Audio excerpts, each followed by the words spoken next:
Okay, I am back. I am getting everything ready and going in to check the audio for everything. Plus, I have to go in and make sure that the Wonderful World of Weirdness on YouTube has the video going to the right playlist. And I just fixed that. Now, I could go in and give it a thumbnail and stuff, but I'm going to hold off on that. Well, actually, I could probably do it right here, couldn't I? No, it's already got it. So we are good to go on there. Just have the audio. Audio sounds good. Audio sounds good on Kick. Let me go check Twitch real quick. I have had a bad head cold for 2 days. Yesterday it started. And so I don't know how well this is going to go. Audio sounded good on Twitch. I'm going to see if D Live's actually up and running today. So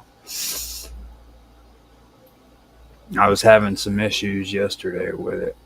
I think I was able to get Debbie Perkins stream simulcast with it, but I don't know how it's working now. After that, I wasn't able to really get anything. There we go.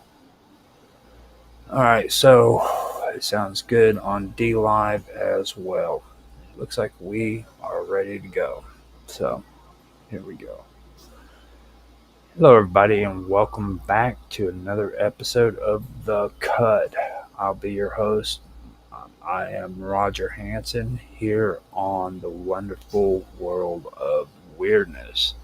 Now, before we get started, I do want to explain a little bit to everybody about what The Cut is. Now, The Cut is basically things that I have come up with throughout the time that I've been doing my research that really doesn't fit into any categories when it comes to like paranormal or esoteric or anything of that nature.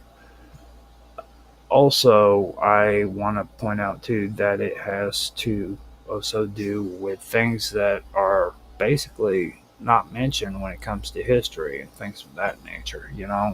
Things that have basically been cut. Things that we don't hear about.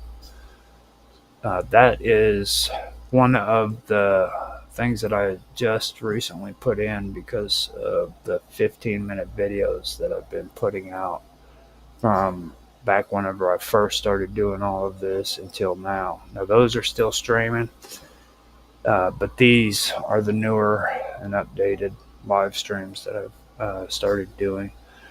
And I wanted to do that because I didn't really have the best equipment when I first started streaming, so I had to learn how to do things the hard way.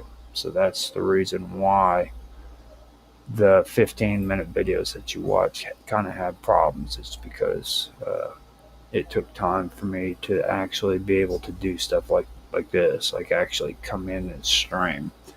I was one of those people who learned the hard way, you know what I mean? So just keep that in mind if you go to watch those streams. I forgot to go and check my audio and stuff like that on Rumble as well, but that's fine. I can do it while the show's going on. Now, before I get started, I do want to tell everybody that we are streaming on Rumble, YouTube, D Live, Kick, and Twitch. I was streaming on X, but I decided to give up the X Pro subscription, and it just wasn't really doing anything. You know what I mean? I've had that account for years, and it's been the same all the time since I've started it until now.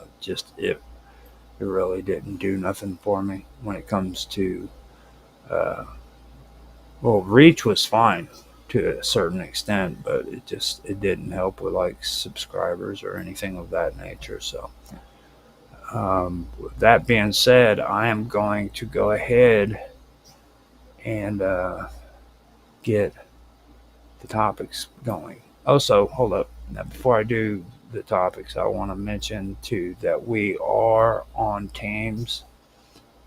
I am on Teams at Live with Roger Hansen, as well as on Discord.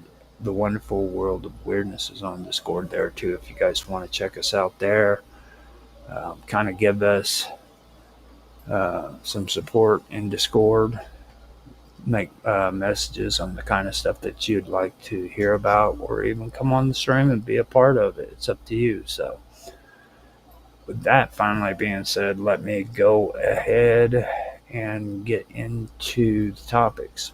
Now, this has to do with something that I called heirs to the throne. Now, in the early 18th century in Europe, it was a period that was marked with profound political complexities and personal tragedies within royal families, shaping the destiny of great powers such as France and the Holy Roman Empire. Among the most notable monarchs of this era was King Louis XV of France and Charles VI, Holy Roman Empire. Both rulers inherited thrones shadowed by loss and uncertainty, as smallpox claimed the lives of close family members, threatening the continuity of their dynasties. Their experiences highlight the inseparable connection between health crisis and dynastic politics in early modern Europe. Louis XV's ascension to the French throne was nothing short of miraculous, given the dire circumstances of his early childhood. Born as the great-grandson of King Louis XIV, whose reign was among the longest and most powerful in European history, young Louis was poised to inherit a vast and influential kingdom. Yet tragedy struck his family with overwhelming force. In the winter of the early 18th century, a devastating outbreak of smallpox swept through the French royal court. His parents, Louis, Duke of Burgundy, and Marie Adelaide of Savoy, both contracted the disease and died within days of each other. To compound the grief, Louis's elder brother had succumbed to the same illness the year before. These deaths left the young Louis as the last surviving male heir of the Bourbon line.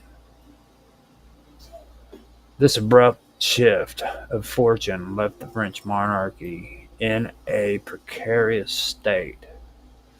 The royal family, the court, and the wider realm understood that the future of the dynasty rested entirely on this vulnerable child. As the new heir, Louis was subjected to intense scrutiny and care, but also to pressures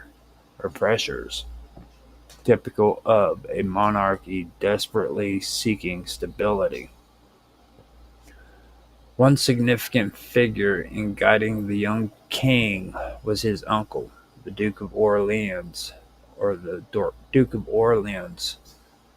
who played an influential role in the royal court's effort to secure the succession.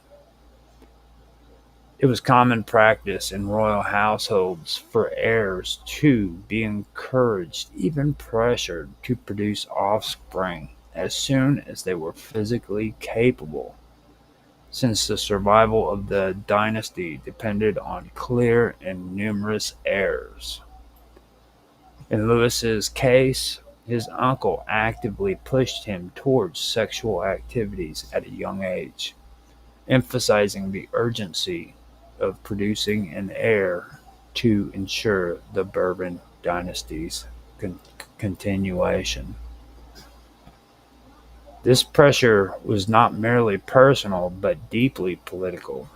The monarchy's legitimacy and the kingdom's stability were at stake. Louis XV's early sexual experiences, influenced by this dynastic imperative, laid the foundation for his later reputation as a monarch with numerous romantic liaisons and mistresses. While initially driven by political necessity, his relationships eventually became a hallmark of his reign. Despite the controversies and court gossip, these efforts did result in legitimate heirs who would carry forward the Bourbon legacy. Across the European continent, Charles VI faced a parallel but distinct set of challenges. A scion of the illustrious Habsburg dynasty, Charles' path to the throne was shaped by the untimely death of his elder brother, Joseph I. Joseph had ascended as Holy Roman Empire emperor, but died prematurely due to smallpox, which also took his male heirs at a young age. This left the imperial crown of Habsburg hereditary. This left the imperial crown and Habsburg hereditary lands without a direct male successor, propelling Charles into power. Unlike Louis XV, Charles' youth was marked by relatively familial stability. His parents, Leopold I and Eleanor Magdalene of Neuburg, both lived well into his adulthood, providing a supportive environment. Nevertheless, Charles's reign became dominated by anxiety over producing a male heir. For many years, his wife, Elizabeth Christine, bore children, but none were surviving sons. The pressure to secure the succession was immense, with the vast and multi-ethnic Habsburg territories hanging in the balance. The birth of his daughter, Maria Theresa, was both a cause for celebration and concern. While a welcome addition to the family, prevailing succession laws in many parts of Europe favored male heirs, leaving her claim precarious. In response, Charles promulgated the Pragmatic Sanction, a legal edict that allowed his daughter to inherit his land and titles. An unprecedented move aimed at preserving the Habsburg domains intact. This decree would later trigger diplomatic disputes and military conflicts, including the War of the Austrian Succession, but it demonstrated Charles's determination to protect his dynasty's future. The devastating effects of smallpox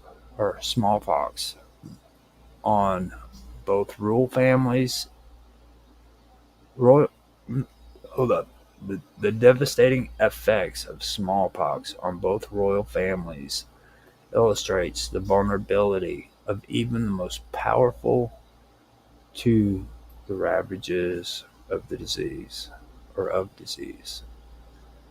Smallpox was one of the deadliest illnesses of the period, characterized by fever, painful pustules, and often death. Its outbreaks could decimate entire courts and armies. The royal families were no exception. The losses suffered by Louis XV's family were among the most dramatic examples of its no, the loss suffered by Louis XV's family were among the most dramatic examples of its impact, altering the course of French history by catapulting a young boy onto the throne. The profound fear of smallpox and its destructive potential spurred a gradual shift toward medical innovation in Europe. Variolation, an early form of inoculation, began to gain cautious acceptance as a preventative measure. This practice involved deliberately exposing a healthy individual to material from smallpox sores to induce a milder form of the disease, thereby conferring immunity. While risky, it was often preferable to facing natural infection. The death in the French royal family played a significant role in increasing interest in variolation, although widespread acceptance would come only gradually and would be superseded by vaccination in the late 18th century. In the Austrian court, Charles XV's reign also saw an increased awareness of health and succession issues, although medical advancements were slower to take hold. The fragile nature of dynastic continuity in such a vast empire underscored the importance of securing heirs, whether through medical means or legal reforms. The personal lives of both monarchs were deeply intertwined with their political duties. Louis XV's early sexual initiation, driven by dynastic urgency, set the tone for a reign marked by both political challenges and scandalous romances. His efforts to produce legitimate heirs reflected the intense pressure placed upon him from childhood. Meanwhile, Charles XV's legal strategies to safeguard his daughter's succession reflected a pragmatic response to the demographic realities imposed by disease and morality. The intertwined narratives of Louis XV and Charles VI provide valuable insights into the ways health crises shape European history. Their experiences reveal how the pressures of succession influence personal behavior, court politics, and international relations. The legacy of smallpox in their families served as a catalyst for medical progress, transforming approaches to disease prevention and influencing the future of public health. The story of these monarchs underscore the fragility of dynastic rule in an era before modern medicine. The premature deaths of heirs and consorts created uncertainty that could destabilize entire realms. In this context, the efforts to secure living heirs, whether through early sexual guidance, legal decrees, or medical interventions, were not mere family matters, but critical state concerns. The lives of Louis XV and Charles VI were shaped profoundly by the shadow of smallpox and the urgent need to preserve their dynasties. Their struggles reflect broader themes of vulnerability, duty, and resilience within European monarchy during a pivotal period. The political and personal challenges they faced continue to offer a compelling window into the complexities of power, health, and succession in the early 18th century Europe.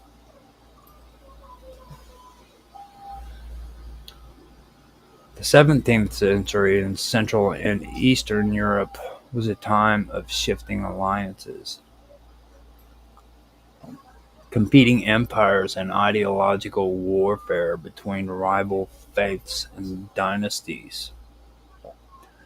Among many figures who attempted to navigate this volatile landscape was Georgy II Rákóczi, a prince of Transylvania, born into a dynasty that had become synonymous with religious resistance and political maneuvering.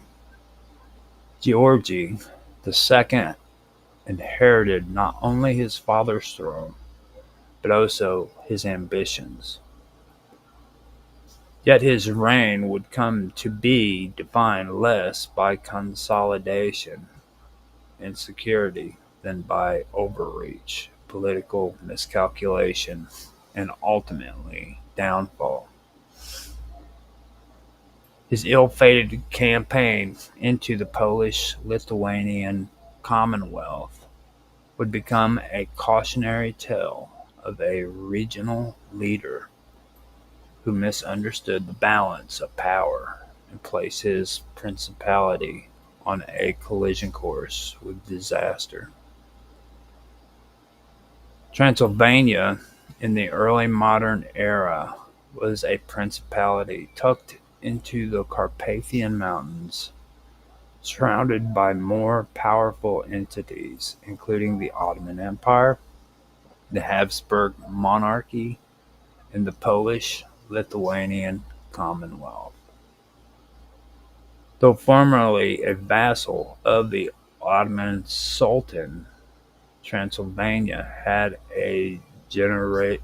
for generations acted with a high degree of independence, particularly under the leadership of the Rákóczi family.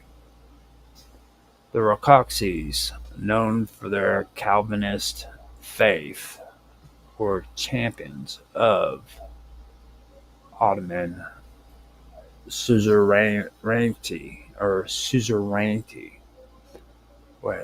were champions of the Rákóczis, known for their Calvinist faith, were champions of Protestant liberties in an era dominated by Catholic expansion and Ottoman suzerainty. Suzerainty. The principality served as a haven for religious refugees and became a bulwark of Protestant or a bulwark of Protestant influence in a region caught between conflicting worlds. So the principality served as a haven for religious refugees and became a bulwark of Protestant influence in a region caught between conflicting worlds. Georgy II was the son of Georgy I Rákóczi, a ruler who had managed to maintain Transylvania's relative stability through skillful diplomacy and a cautious approach to warfare. When Georgy I died, his son inherited the princely titles along with a kingdom that was strong but vulnerable. The young prince confided in The young prince, confident and determined, set his sights on expanding Transylvania's role in regional politics. His ultimate ambition was to secure a crown beyond his inherited domain, and the unstable conditions in Poland seemed to offer a perfect opportunity. The Polish-Lithuanian Commonwealth in the mid-17th century was reeling from a series of catastrophes. It had suffered repeated military defeat, internal rebellions, and foreign invasions. Khmelnytsky, the Khmelnytsky uprising had shaken the Commonwealth's eastern territories, while Swedish armies under their ambitious king had invaded, taking control of much of Poland during the period known as the Deluge. Amid this chaos, Georgie II was the possibility. No, with amid this chaos, Georgie II saw the possibility of expanding his influence northward and perhaps even claiming the Polish crown itself. He believed that the Swedish king's invasion had created a power vacuum that he could fill with Transylvanian troops and the support of disaffected Polish nobles. Driven by these ambitions, Georgie II entered into an alliance with the Swedish king and also attempted to coordinate with the Cossacks of Ukraine. He assembled a sizable army composed of Transylvanian soldiers, hired mercenaries, and Cossack elites. With confidence and a sense of destiny, he marched northward into Polish territory without seeking prior approval from the Ottoman court. This decision would prove disastrous. The initial phase of the campaign brought some success. His troops captured towns and gained ground, meeting little resistance at first. However, these early victories quickly turned into a series of missteps. Coordination with the Swedish forces proved difficult, and mistrust between the Allies began to grow. Polish forces began regrouping, and local resistance hardened. Most damaging of all was the reaction from the Ottoman Empire. Though nominally a vassal of the Ottomans, Georgie II had acted independently, violating the terms of Transylvania's protected status. The Ottoman court viewed his invasion of Poland as a breach of loyalty and a direct challenge to its authority in the region. As the Polish-Lithuanian forces began to recover and received reinforcements from their allies, including the Russian Tsardom and Crimean Tatars, Georgie's army found himself overwhelmed. His forces suffered a string of defeats, and the dream of seizing the Polish crown vanished. The campaign degenerated into a long and humiliating retreat. Many of his soldiers were killed or captured, and the surviving forces returned home, demoralized and discredited. This defeat had grave consequences for Transylvania. The Ottomans, angered by Georgie's betrayal, no longer trusted him as their vassal. They moved quickly to punish his insubordination by supporting a rival claimant to the Transylvanian throne. A period of civil conflict ensued as internal factions within the principality split between loyalty to the Rakogzi line and those who sought Ottoman favor by endorsing a replacement.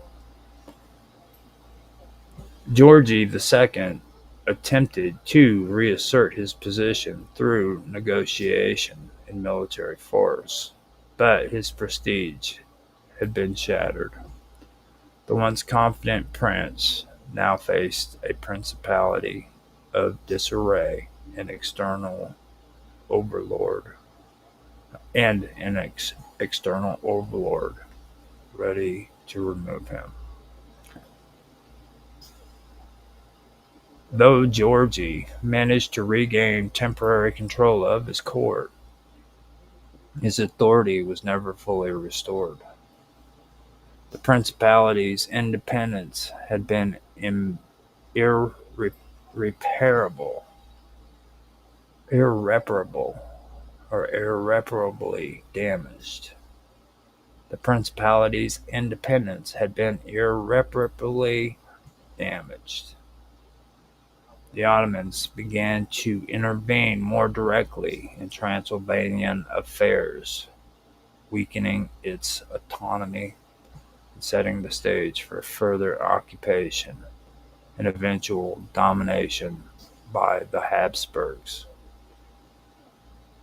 Georgi died a few years after the failed campaign, worn down by the consequences of his choices and the burdens of leadership during a time of collapse. The life and reign of Georgi II Rakogzi offers a compelling study of ambition meeting reality in the complex geopolitical terrain of early modern Eastern Europe. His desire to raise Transylvania to a higher level of influence, even to the point of ruling over Poland, was not entirely without precedent. Other Transylvanian princes had aspired to similar heights. However, Georgi overestimated his own strength and underestimated the loyalty of his allies, the resilience of the Polish-Lithuanian state, and the power of the Ottomans to discipline their vassals. His failure revealed the limitations faced by smaller principalities caught between empires, especially when those principalities act without clear diplomatic grounding. Religious identity also played a crucial role in Georgi's ambitions. As a Protestant ruler surrounded by Catholic and Muslim empires, he saw his reign as a continuation of the Protestant cause. The Polish crown, long associated with Catholicism, seemed to many Protestant leaders like a target ripe for the Reformation, especially given the internal instability of the Commonwealth at the time. His alliance with Sweden, another Protestant state, and with the Cossacks, who were Orthodox Christians, opposed to Polish domination, reflected a broader vision of a new regional order shaped by religious alliances.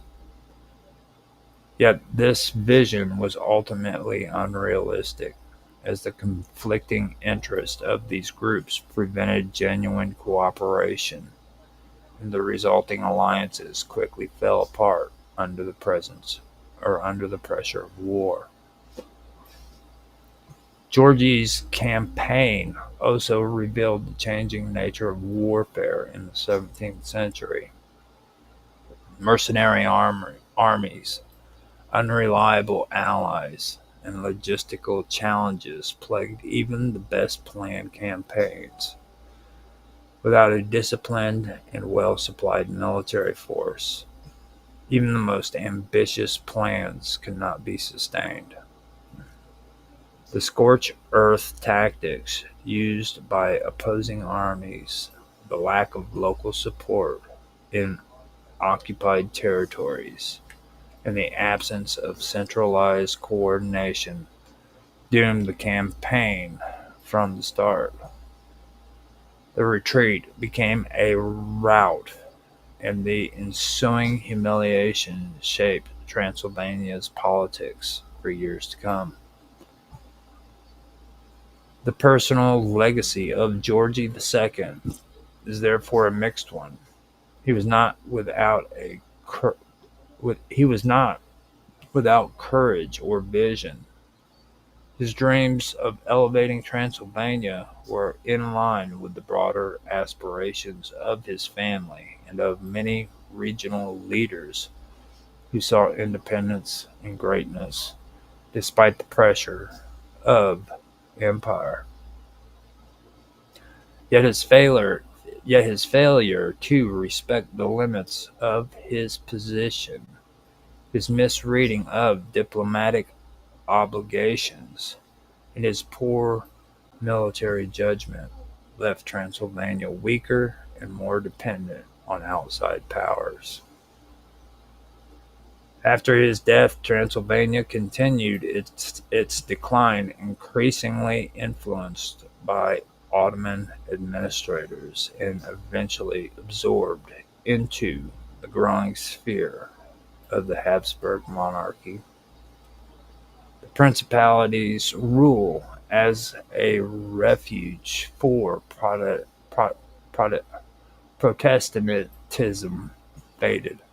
Pro- Protestantism faded, and its autonomy was slowly eroded. The Rákóczi family would later rise again under Ferenc Rákóczi during the early 18th century in an anti-Habsburg rebellion, but the golden age of Transylvania or Transylvanian independence was largely over. Much of the blame for that decline can be traced back to Georgie II's decisions and the disastrous consequences of his Polish campaign. In the grand tapestry of European history, Georgie II Rákóczi remains a poignant example of a leader whose bold vision was not matched by strategic wisdom. His life and reign stand as a lesson in the on the dangers in the dangers of overestimating one's powers and acting without regard for the complex obligations that come with leadership. His story is one of noble ambition undone by the very forces he sought to master. And it reminds us that even the most passionate leaders must temper their dreams with prudence, especially in times of great uncertainty and change.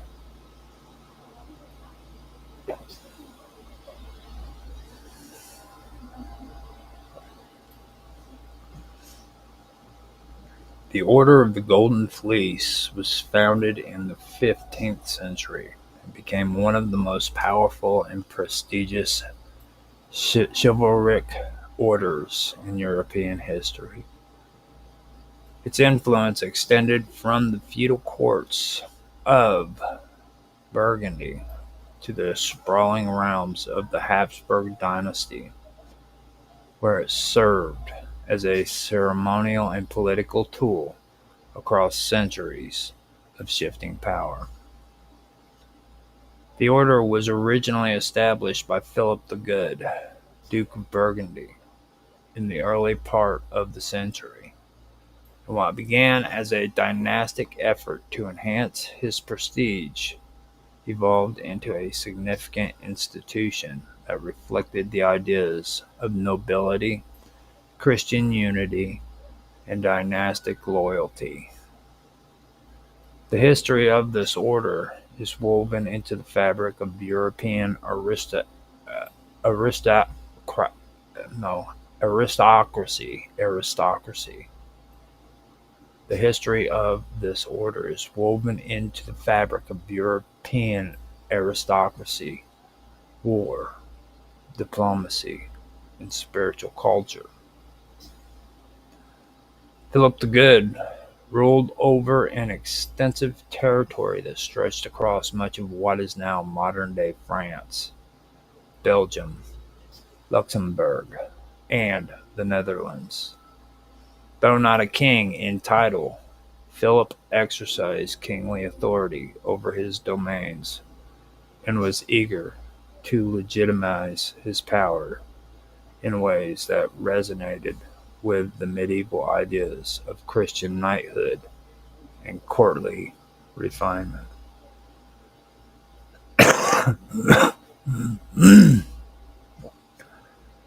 To this end, he created the Order of the Golden Fleece as both a symbol of virtue and a mechanism for ensuring loyalty among the great nobles of his lands. The establishment of the order coincided with his marriage to Isabella of Portugal, and though it was framed as a celebration of matrimony, its deeper political utility was clear from the outset. The name Golden Fleece evoked mythological and religious significance. In classical myth, the Golden Fleece was the object of the heroic quest undertaken by Jason and the Argonauts. It represented wealth, divine favor, and triumph over adversity. In a Christian context, it was interpreted symbolically as a reflection of sacrifice and purity. By invoking this name, Philip linked his order to timeless values and framed his court as a place of divine purpose and noble aspiration. From this foundation, the order was governed by strict statutes. Only noblemen of illustrious birth and proven merit could be admitted, and their public duty no and members were expected to maintain a high standard of conduct both in their public duties and private affairs. The number of knights was initially limited to 24, a deliberate choice that made admission exceptionally rare and prestigious. Members were required to swear solemn oaths to the order and to one another, committing themselves to ideas of loyalty, justice, and courage. The collar of the order became an instantly recognizable emblem among the elite. It consisted of a chain of fire steel links with flints and sparks, symbols of vigilance and divine inspiration. Hanging from this chain was the pendant in the shape of a golden fleece. This collar was worn on solemn occasions and served as a visible declaration of membership and allegiance. Wearing it marked a man as someone trusted not only by the sovereign but by the collective community of Europe's most respected nobles. After the death of Charles the Bold, the last male heir of the Burgundian dukes. The Burgundian inheritances passed through marriage into the hands of the Habsburg family. From that moment onward, the Order of the Golden Fleece became tied to the destiny of one of Europe's most powerful dynasties. The Habsburgs, who ruled over territories ranging from Austria to Spain and the Americas, adopted the order as a dynastic institution. It would come to symbolize the continuity of Habsburg authority and serve as a critical tool in their diplomatic and ceremonial practices. Under Habsburg rule, the order grew in prominence. Its statues were preserved, but its membership expanded slightly to accommodate a larger network of influence or influential allies and nobles. In Spain, under the reign of Charles V, the order became deeply integrated into the Spanish monarchy.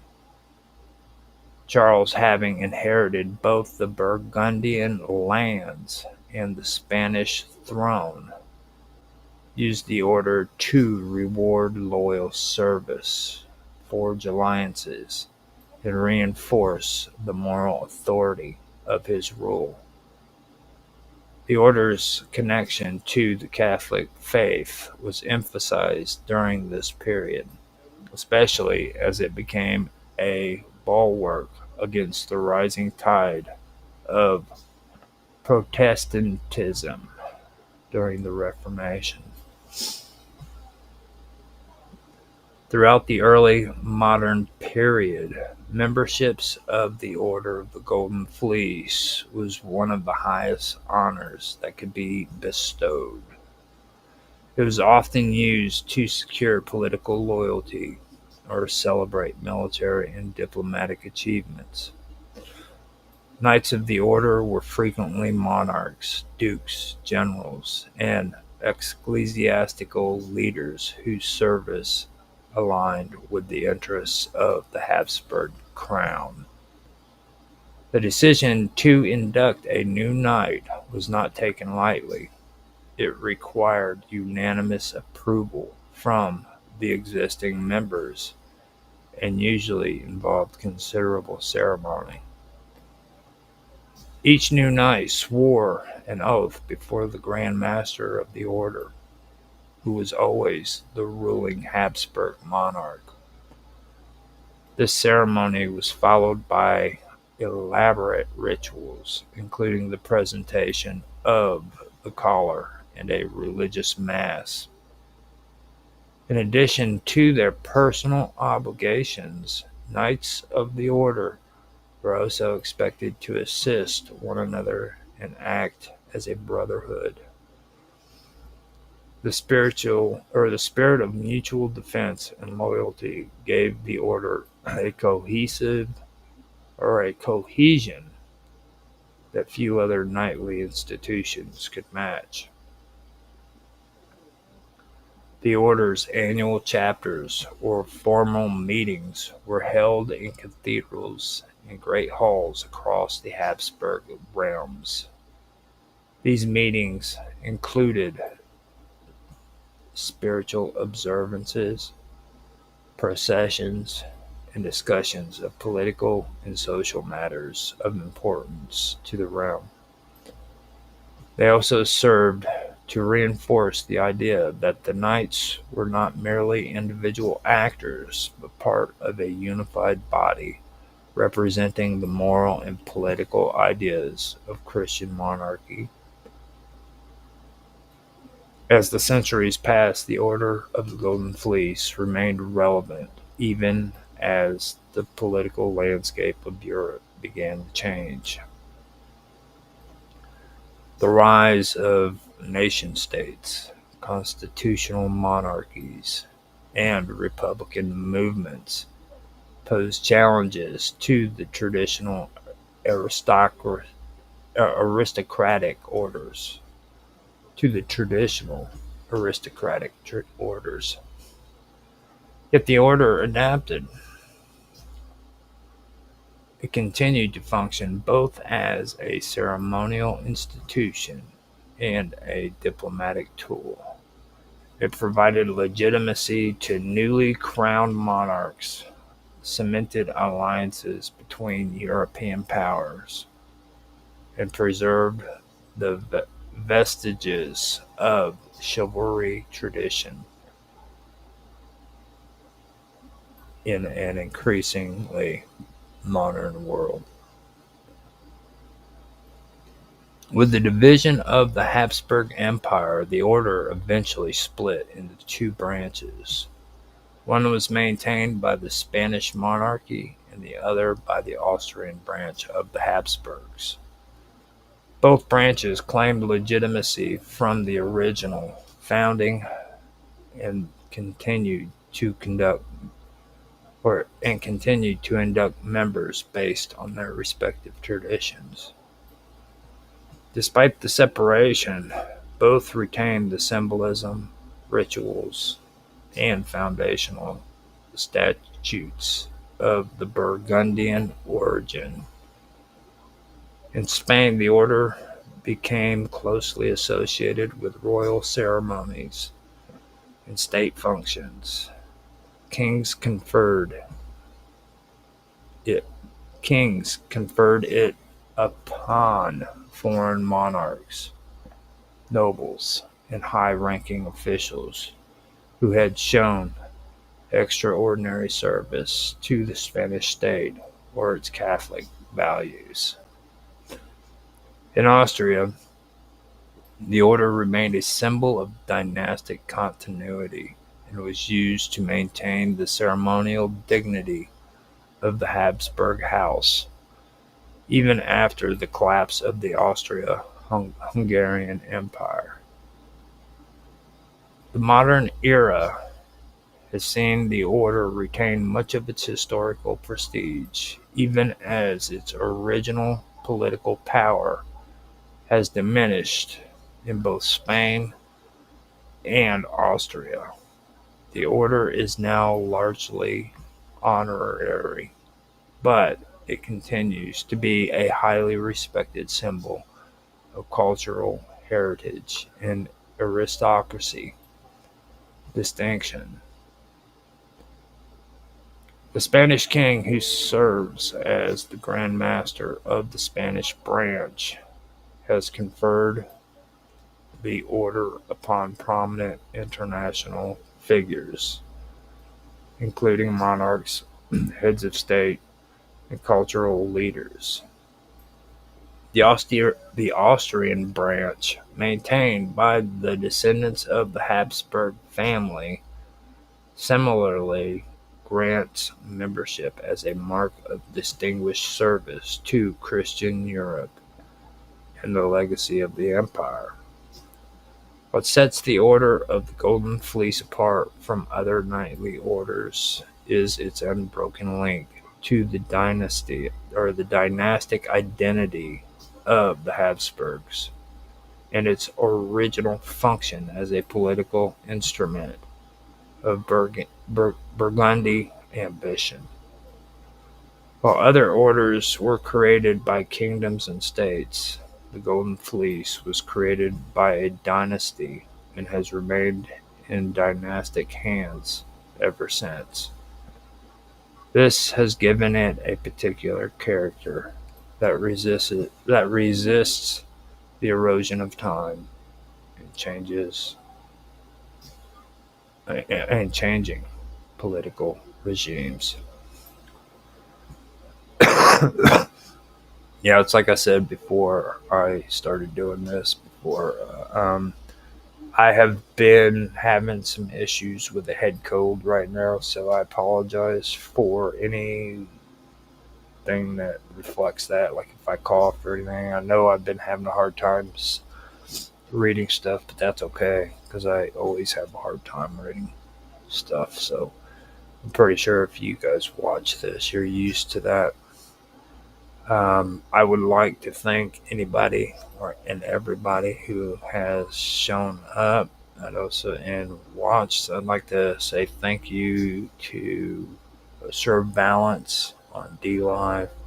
That would be DK Spiracy. Thanks for stopping in and saying hello, DK. Hello back to you. And I'm giving you a shout out on the stream. Um, After that, I would like to also say thanks for watching. Like I just said, if you like the stream, please like, subscribe, share, make comments. We love comments. Give us feedback. Tell us what you thought about the readings. If you had anything that you wanted to say, mention them in the comment section. Um, I really do enjoy hearing that. So if you want to, you can subscribe to us on Rumble, YouTube, D Live. We're also on Twitch as well as Kick. On Rumble, I am Roger. No, yeah, I am Roger Hansen at Infamous 1973. You can check me out there. I am also on YouTube at The Wonderful World of Weirdness. That's The Wonderful World of Weirdness at The Wonderful World of Weirdness. Now on D Live, I am Roger _ Hansen. And on Kick, I believe I am Roger _ Hansen 2. Now on Twitch, you can find me at Infamous 1969. You can find me also on Discord. I have my own Discord channel called The Wonderful World of Weirdness, where you can come in and have a conversation if you wish. I'm also on Teams and on Elements Matrix. You can find me at those two chats at Live with Roger Hansen. So, with that being said, I've let everybody know what my socials are, and I guess I'm done. I appreciate everybody for stopping in. I would usually try to make it at least up to an hour, but to be honest with you, I am sick as a dog. I don't even know if I want to come on and do tomorrow's episode, to be honest with you. I've been taking ibuprofen and Benadryl for the runny noses and the congestion. Hopefully that'll straighten everything out. So I appreciate it. You guys stopping in. And I'm gonna cut this short. Thanks for being here, guys. I appreciate it.